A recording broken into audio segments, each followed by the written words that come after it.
welcome back to Praggers Gaming. I'm Gamer Praggers, and this is Citizen Sleeper 2. In the last episode, we took on our first contract, semi-successfully. We finished the contract, at least. However, we have lost some lost some condition on our dice, and I don't know how we can refill that. But at the very end of the last episode, we picked up supplies and fuel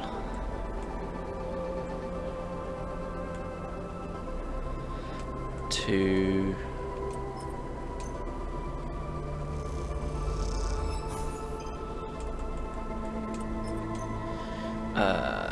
first to our another contract. Okay, and then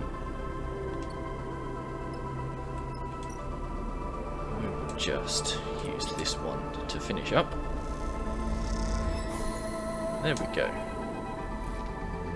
As you're gliding across the docking concourse, you hear a scuffle. The noise of raised voices cuts through the conversation drifting out of the dockside shops. Glancing down an alley, you see a huddle of figures shouting back and forth. You spot one man in the middle of the group, surrounded, pushing the others back as they grab at the bags slung over his shoulder.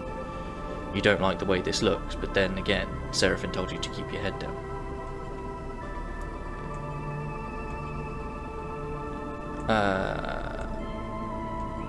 Let's cause a distraction. Neutral alcohol. You look around for something that could break up the fight and see the thick cooling pipes running down the alley wall. You quickly try to understand the system and choose a valve to start spinning. As you do, the system begins to vent in sequence down the alley, violent jets randomly bursting into the air.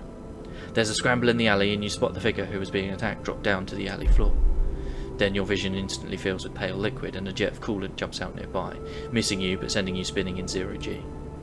After a few moments you manage to steady yourself. As you do, you see a clear alley, the assailants having fled, with one figure gliding towards you. I suppose you think that was clever. The man gives you a severe look. You like to break up fights you didn't start, he laughs. Belt's gonna eat you up. He shifts the large bags on his shoulders, weightless but unwieldy in 0G. I was helping? The man laughs. Well, he shakes his head. Thanks, I guess. He kicks off and drifts past you. You watch the man go, and then after a moment he stops and turns back. He rubs his forehead, looking down as he does. What's your deal anyway? He sighs. Maybe you're new here, but export is no place for do-gooders.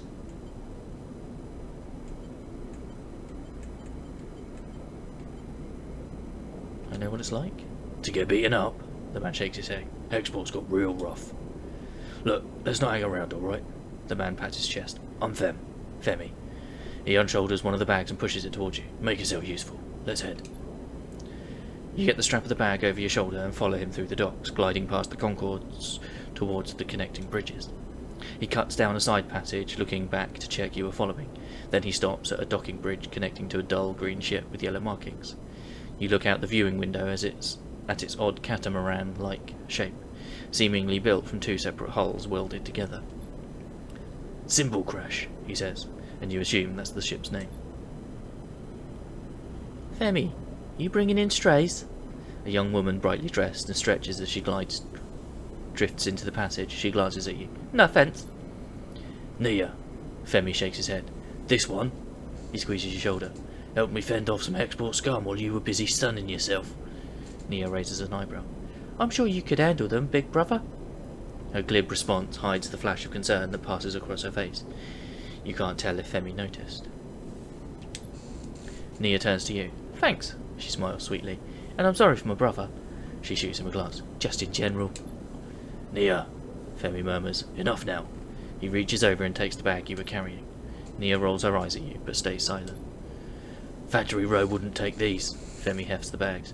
I'm going to load them back up. Maybe we'll find a use for them. He turns back to you. Thanks for the assist, Sleeper. He nods firmly. Not what I expected.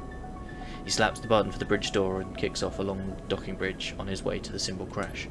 Nia looks at you with raised eyebrows. I hope my brother was joking, or did you really help him? I tried. Thank you. She looks back at the ship. My brother needs help more than he admits. It's okay. She pauses, thinking. I want to ask you something. She takes a deep breath, then gives you a direct look. What is she building up to? Are you looking for crew? She looks away. Sorry to be direct, but you seem like... Well, if you're on Hexport, maybe you are with a crew. She stops herself. I mean, maybe your crew needs a crew. Maybe you're looking. Why'd you ask? Nia looks back at the ship, then at you. Look, I'll be honest. Being on a crew with my brother is nice, but he is suffocating me. She frowns at her own bluntness. I'm not a kid anymore, you know? But he still sees me like one. She shrugs. I want to show him I can handle myself and I need experience. I need to run some contracts. She gives you a determined look. What'd you say? I'll think about it. I'm a good salvager, alright? You can use me. She smiles. I can spot things, find gaps, ways in. She folds her arms across her chest. I know what I'm doing. Femi taught me well. She glances back at the ship. Just consider it, alright? Let me prove myself. Suddenly, a shout comes from the ship, echoing down the passage. Femi. Femi. He makes both of you nervous. Nia looks in his direction. I should go. She pushes off towards the docking bridge. I'll be waiting. Nia gives you one last glance as she departs, then disappears into the docking bridge, leaving you alone in the passage. Okay. Surveyor houses.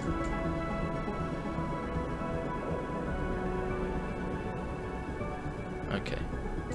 So it might be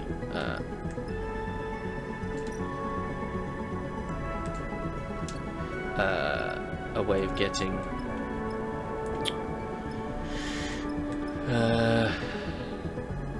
cryo. I don't want to go there. What I do want, yeah, there's no contracts. I'm going to eat at the canteen, so that gives us full energy. And then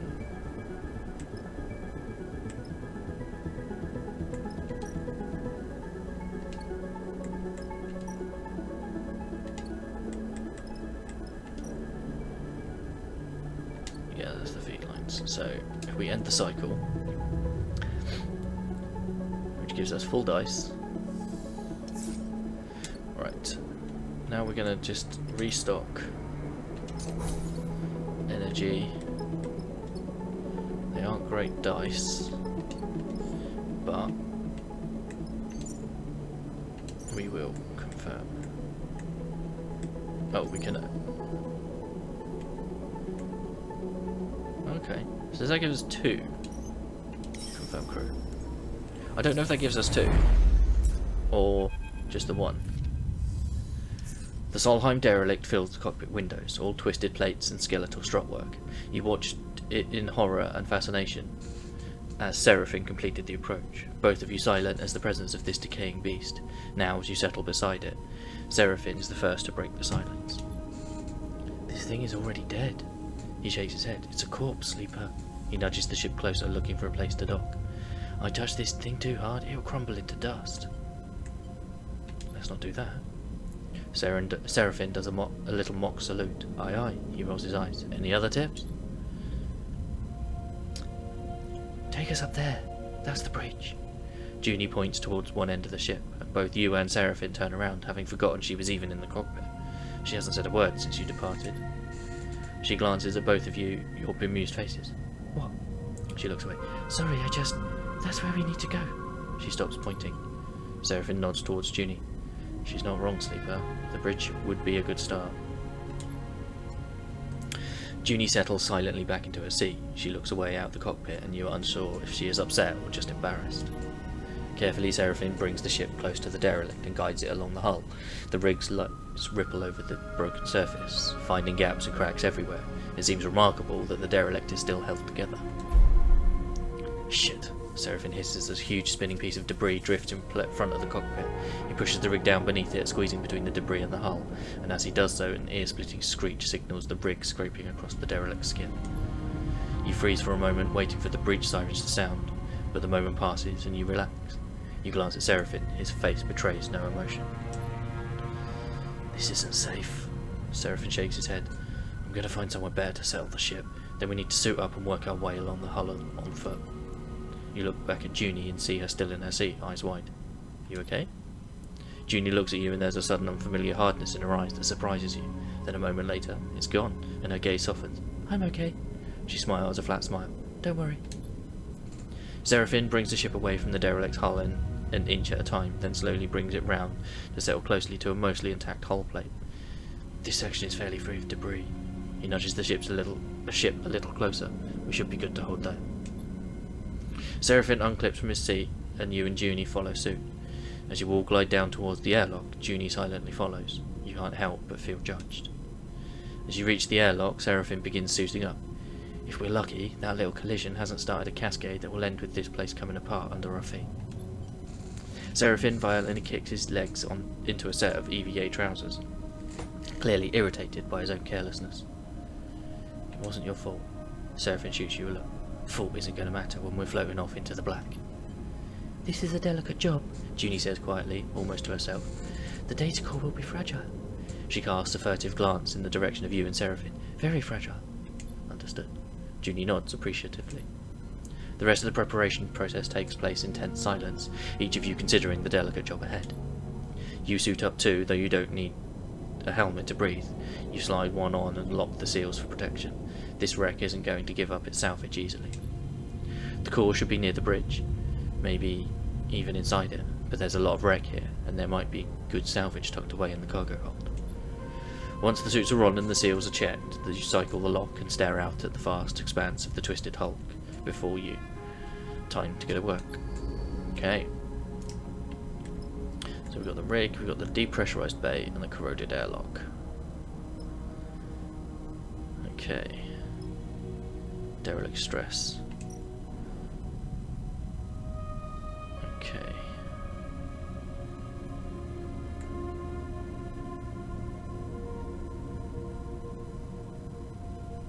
Engage. Right, so let's do that.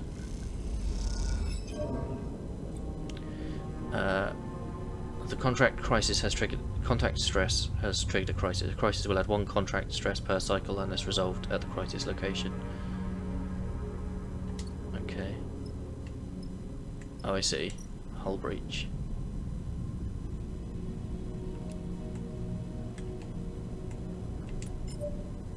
Okay. Well, we've got different dice to when we... Okay.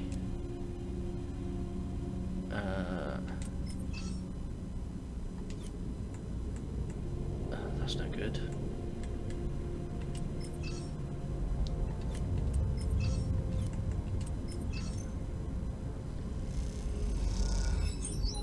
Okay. I mean, it's risky, but I'll...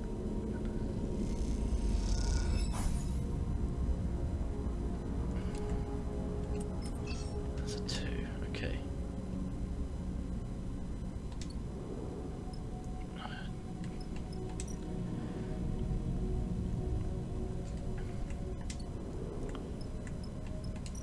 Okay. It's quite tense, isn't it? Hang on, where's what we were working on?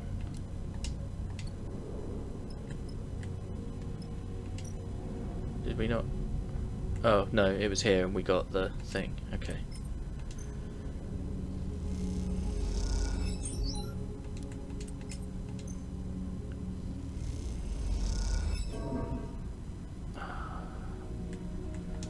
I don't think we're going to be able to do this, unfortunately. Because Junie's not able to do anything.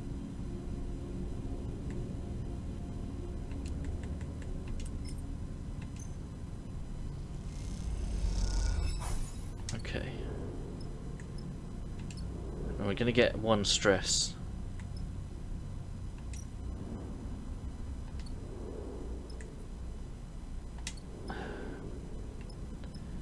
Right, let's...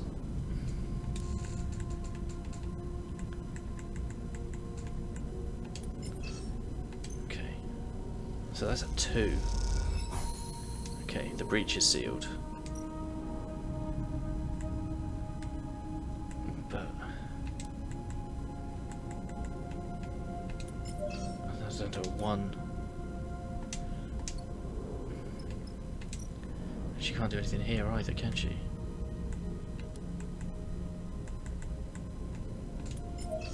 See, because it's -2. Unless...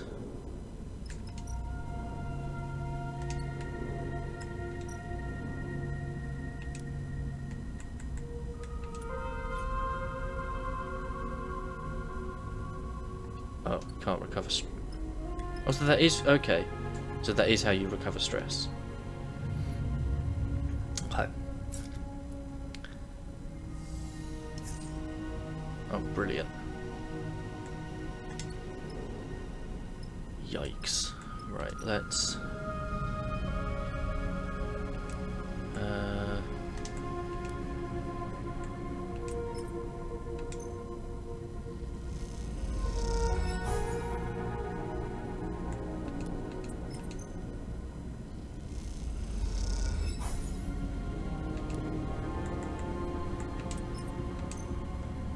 We'll risk it. Okay. Cargo storage. Okay. Junie gets bonus here.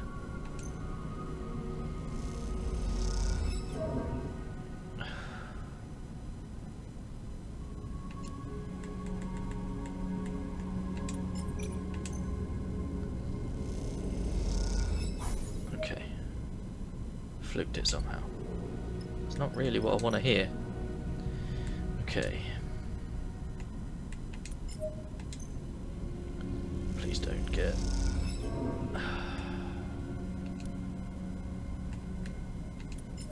No. In that one. Okay. And it got stress as well.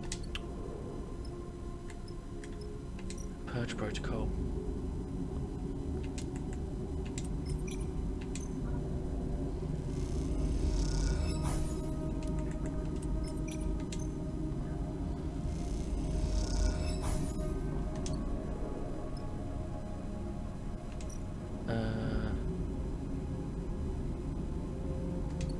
Okay.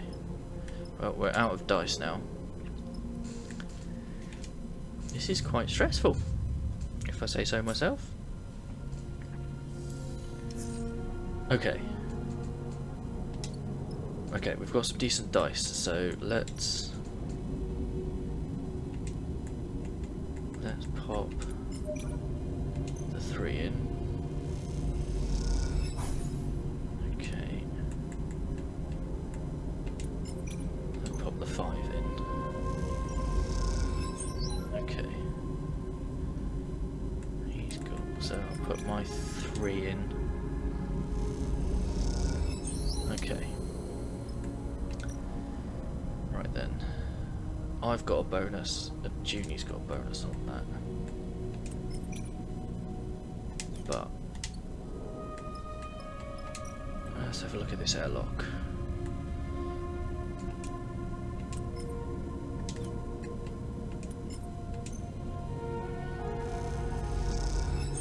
Okay.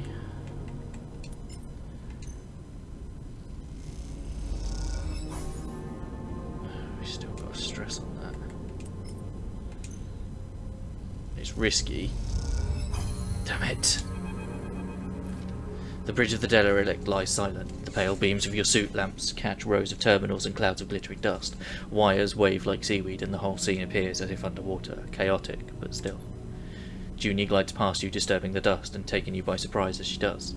She has been a stoic presence so far, but in this moment she seems drawn forward by some force of curiosity. You watch as she bats away debris and begins checking terminals. She's already prying an access panel off one of the more intact looking terminals, and as she does, puffs of rust colour the vacuum around her red. She turns back to the terminal and finishes prying off the plate. Then quickly she reaches inside, fishing around for something. Her hand comes back out with a waving cable topped with a thick connector. As soon as she sees it, she slips a keyboard-sized deck out from somewhere on her person. She runs her hand across the back until she finds the right port and slots in the connector. All of this happens in a few seconds, the routine practiced and precise, and it's hard not to be impressed. Nicely done. We'll see, she says, so quietly it seems mostly to herself. Junie's fingers dance across the deck's keyboard and a burst of static lights up the Solheim terminal screen. The sudden burst of light and colour takes you by surprise. Junie's fingers tap away, the terminal screen flashing with blocks of colour and lines of code. It buzzes and vibrates, its long-dead systems forced back into chaotic life. Then, all at once, it goes dark. The terminal is dead. Shit! Junie hisses beneath her breath. Useless. You cannot tell if the insult is directed at the terminal or herself. Find anything? She looks up at you as if she was just waking from a dream. No, she pauses. Nothing useful. She protectively slides her deck away. The cradle with the data core can't be far. She pushes off from the terminal, gliding away from you. I'll start looking. She calls back and heads to the other side of the bridge. Seraphine glides up behind you. Everything alright? All good. Good. Seraphine claps you on the shoulder. Seraphine stretches in his suit. I'll have to admit, it's nice to be back working, especially now that we are the ones who reap the benefits. He claps you on the shoulder. It feels good to be taking our fate into our own hands. I know it's pretty rough there, back on Hexport, and out here we're just as likely to get shredded by debris as find the damn data core, but aren't you glad we made a break for it? He pauses and looks down, having asked the question almost by accident. I mean, I am. I just don't want to speak for you. I'm glad to. Seraphine smiles. You better be. I didn't give up that little dark side cupboard I was living in for nothing. He laughs at his own joke. Look. Seraphine checks his suit's wrist seals. Once we've got a bit of space behind us, once we've gone the distance, if we manage to get that far, he furrows his brow. Don't feel you owe me. I'm no charity case. You want us to go our separate ways? Fine by me. He meets your eyes. Just do me the favour of telling me to my face. That won't happen. Seraphine nods but doesn't respond. After a moment he shines his torch out into the dark, checking the rows of terminals all across the bridge. You watch the glittering dust as it eddies in the beam. Let's go to it. You watch as he crosses the bridge, his torch probing the dark corners. You feel a chill run through your body as you imagine the people that once ran this ship, the Solheim crew, surely long dead. What was it like here before the collapse, when this system was the jewel in Solheim's crown? It's impossible to know. That history is lost to you now. All you can do is pick up what you can from the ruins. Okay. So we've got another fuel leak. None of us can help with that. Okay, so we've got 3 turns before it... right, hang on. So that comes up to a 6. What we got here? Oh, Christ.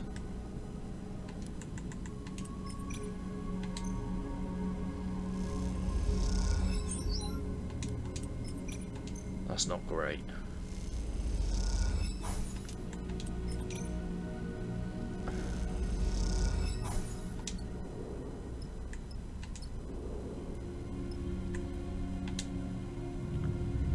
Yikes.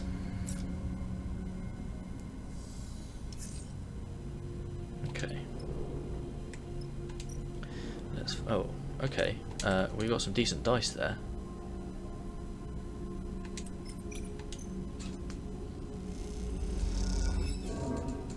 That's not great.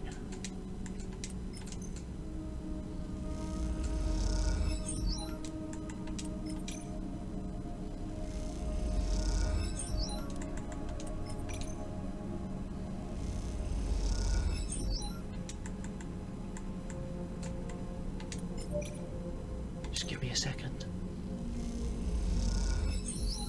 Okay. Data core cradle. Oh. Blinking heck.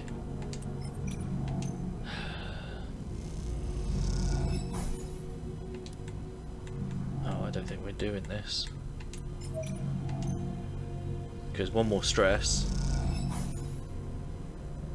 Oh, okay. There is no stress on this, actually.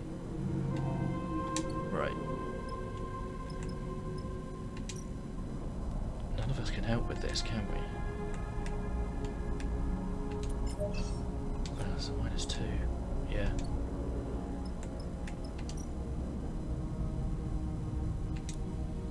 And his is... they're both -2, aren't they? Which means we're about to lose the ship. And they're both -2s. We can't use his dice. It's too risky.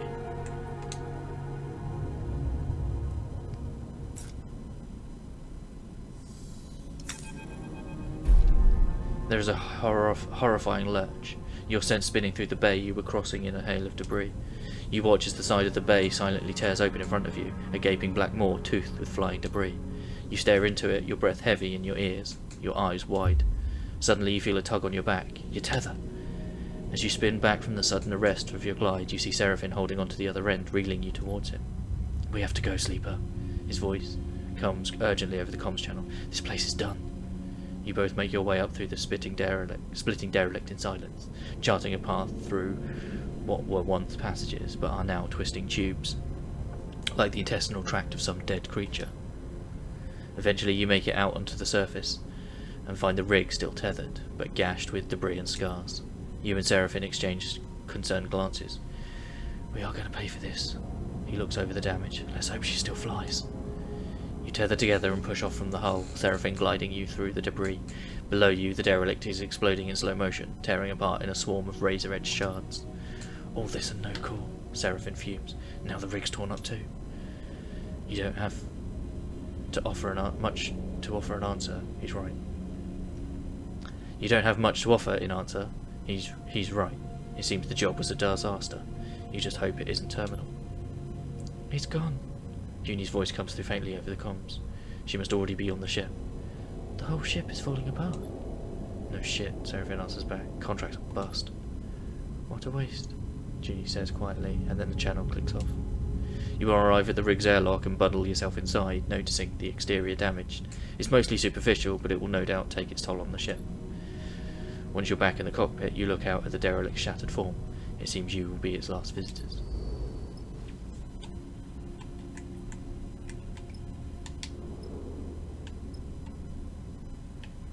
Yeah. -5 stress during travel. Yikes.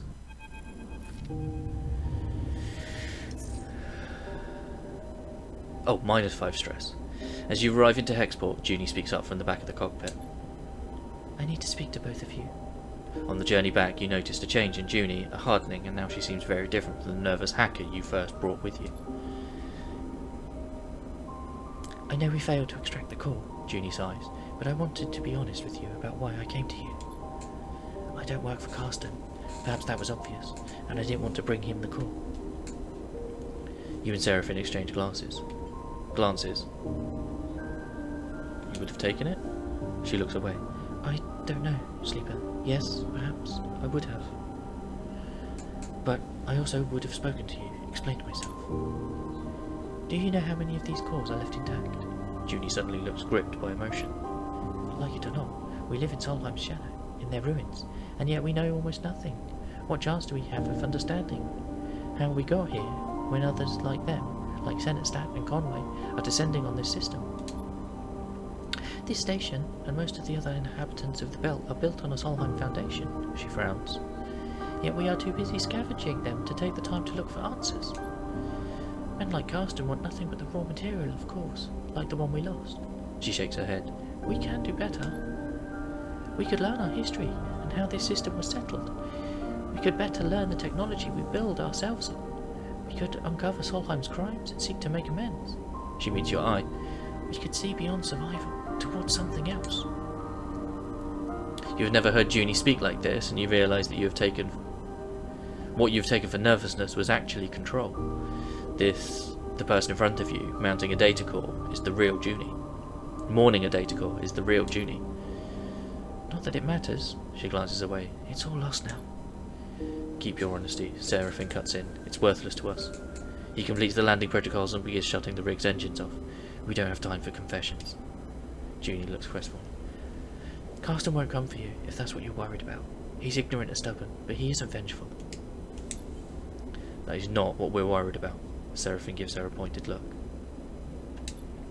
You tell Junie about the feed lines Karsten has about you and Seraphim fleeing something, and that you can't run any further without them. Junie nods along, her eyes darting back and forth as if trying to calculate something in her mind. Seraphim turns to you. "If you have any bright ideas on how to get those feed lines, now would be the time, Sleeper." "There's another way," Junie interrupts. "I could help you steal the feed lines." She stares at both of you with determination. "We could do it together."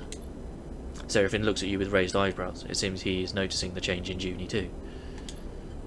Carsten is an idiot. I can hack his security and you can pull them out of there. She looks at Seraphine. You seem tough, she shrugs. We can do it. Why hell? Junie looks between the two of you. Hexport isn't exactly being kind to me. You two trusted me, even though I didn't deserve it. I'm not used to that. I want to repay it. Not to mention that Carsten is probably ripping you off. Even if you get enough cryo, wants to say he won't raise the price. Trust me, he's no good. I was trying to deal with Carsten to get those derelict coordinates from the moment I arrived here, and he ran me in circles. She shakes her head. Seraphine is watching her closely. Even if I do take you at your word, which given everything seems a little tough, how do we even do this? He raises an eyebrow. You're telling me we just drift in there and take the feed lines? Look, I get it. You don't trust me. She pauses. But what if I have a vested interest in this working out? There's nothing left for me here, and I don't feel like hanging around waiting for Carsten to figure out my involvement in all this. I need safe passage. You need the feed lines to grant it. She allows herself a smile. See where I'm going with this? Seraphine sighs. I don't like it, he pauses, but it makes sense. What do you think, Sleeper? We all get something. Exactly, Junie smiles. Let me prepare. I'll head to Factory Row, scope the place out.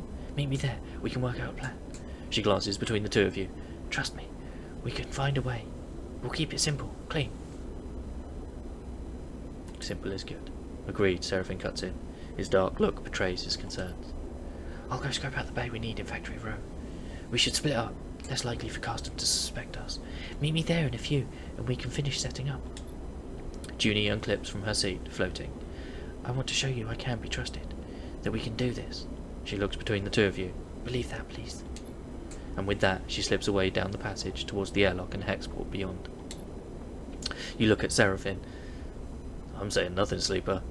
He unclips from the seat too. Either this is the kind of mess you have to go through to get out the other side, or it's the kind you never escape. Either way, we're in it now. He leaves the cockpit. You stare at the chaotic lights of Hexport and wonder if anything in the Starward Belt ever runs smoothly. 2 cycles left. And Junie's unit. Okay. So we've got a bonus on interface. But that is all we've got time for, unfortunately. It's a shame that contract failed, if I'm honest. But we didn't get the dice. But we didn't die. So, you know, I see that as a win. Right, thanks for hanging out. Don't forget to leave a like on the video if you enjoyed it. If you haven't already, please consider subscribing to the channel, ticking the bell so you know when new videos go live. I do try and get videos up every single day. In the description is a link to the channel Discord. Feel free to come and talk about the games you're playing, the games I'm playing, games in general. Catch you in the next one. Peace.